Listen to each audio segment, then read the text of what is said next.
प्राचीन समय की बात है जब हिमाच्छादित पर्वतों के बीच स्थित एक छोटे से राज्य में महाराज देवेंद्र अपनी पुत्री राजकुमारी बासंती के साथ रहते थे। बासंती केवल नाम से नहीं बल्कि स्वभाव से भी बसंत की तरह सुंदर और मनमोहक थी। परंतु इस राज्य में एक अजीब रहस्य छिपा था। राजकुमारी अदृश्य हो सकती थी।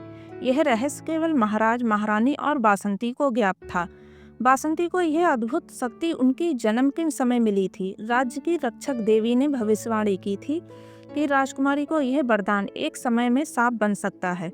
वह केवल सत्य, न्याय और प्रेम के लिए अदृश्यता का उपयोग कर सकती थी। यदि उसने कभी इसका दुरुपयोग किया तो वह हमेशा के लिए अदृश्य हो जाएगी। बासंती ने अपने माता पिता से यह शिक्षा ग्रहण की थी कि अपनी शक्ति का उपयोग केवल राज्य और प्रजा के भले के लिए करना है। लेकिन उसके मन में यह चिंता भी रहती थी कि क्या वह कभी सामान्य जीवन जी पाएगी। एक दिन राज्य पर संकट आ गया। पड़ोसी राज्य के शासक राजा विक्रम ने युद्ध की घोषणा कर दी। उनकी सेना विशाल थी और महाराज देवेंद्र की सेना के सामने टिक पाना असंभव था। बासंती ने अपने अदृश्य होने की शक्ति का उपयोग कर दुश्मन की सेना के कैंप में जाने का निर्णय लिया। वह एक गुप्त योजना बनाना चाहती थी जिससे युद्ध को टाला जा सके। अदृश्य होकर बासंती राजा विक्रम के शिविर में पहुंची। उसने देखा कि राजा विक्रम के सेनापति अपनी रणनीति तैयार कर रहे थे। उसने उनकी योजना सुनकर समझा कि यह युद्ध केवल संपत्ति के लालच में लड़ा जा रहा है। राजा विक्रम के पास एक प्राचीन पांडुलिपि थी जिसमें राज्य के एक गुप्त खजाने का उल्लेख था। वह खजाना महाराज देवेंद्र के राज्य में छिपा हुआ था। बासंती ने यह बात अपने पिता को बताई। महाराज देवेंद्र ने अपनी गुप्त परिषद बुलाई और खजाने की सच्चाई का पता लगाया। उन्हें ज्ञात हुआ कि यह खजाना उनके राज्य के पर्वतों में गहरे छिपा हुआ था, लेकिन यह खजाना राज्य का विभिन्न अंग था।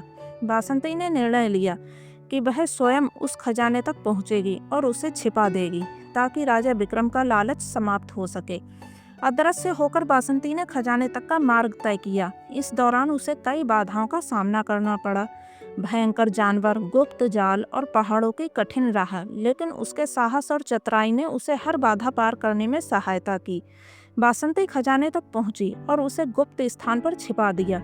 लेकिन तभी राजा विक्रम की सेना ने खजाने तक पहुंचने का प्रयास किया।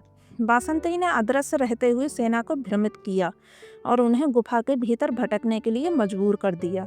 इसी बीच राजा विक्रम को अपने सेनापतियों की धोखेबाजी का पता चला।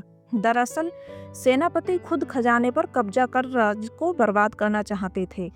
बासंती ने यह सच्चाई राजा विक्रम के सामने प्रकट की। राजा विक्रम ने अपनी गलती मानी और युद्ध रोक दिया। उन्होंने बासंती की बहादुरी और सत्य के प्रति निष्ठा देखकर उनसे मित्रता का हाथ बढ़ाया। देवी के वरदान से बासंती की अदृश्यता की शक्ति समाप्त हो गई, क्योंकि उसने इसे केवल अच्छे कार्यों के लिए उपयोग किया था। अब वह एक सामान्य जीवन जीने के लिए स्वतंत्र थी। बासंती की बुद्धिमानी और साहस ने दो राज्यों को आपस में जोड़ दिया। उसने न केवल अपने राज्य को बचाया बल्कि अपने अदृश्य होने के वरदान का सही उपयोग कर सत्य और न्याय की मिसाल पेश की।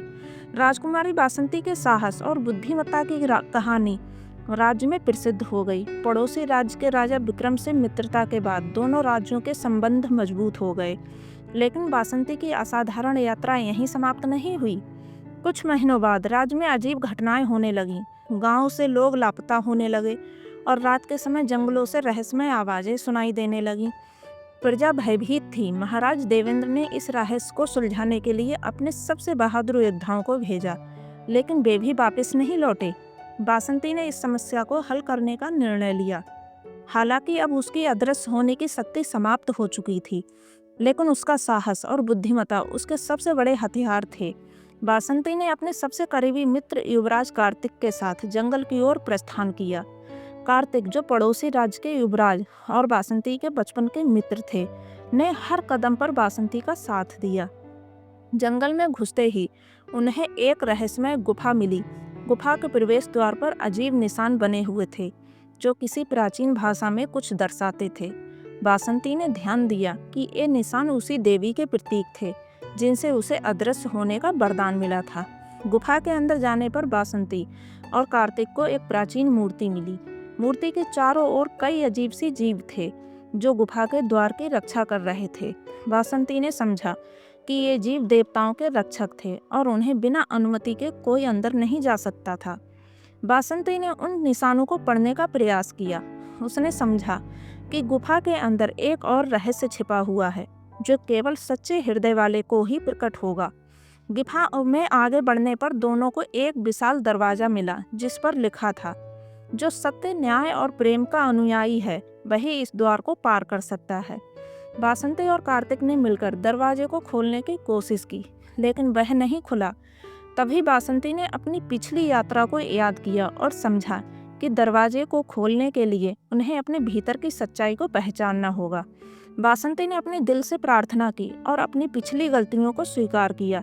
कार्तिक ने भी अपनी सच्चाई कबूल की। वह बचपन से बासंती से प्रेम करता था, लेकिन कभी कहने की हिम्मत नहीं जुटा पाया। उनकी सच्चाई सुनते ही दरवाजा खुल गया। दरवाजे के पीछे एक प्राचीन पुस्तक और एक चमत्कारी क्रिस्टल रखा हुआ था। पुस्तक में लिखा था कि यह क्रिस्टल पूरे राज्य की सुरक्षा के लिए बनाया गया है, लेकिन इसे केवल वही चला सकता है जो दूसरों की भलाई के लिए अपने स्वार्थ का त्याग कर सके।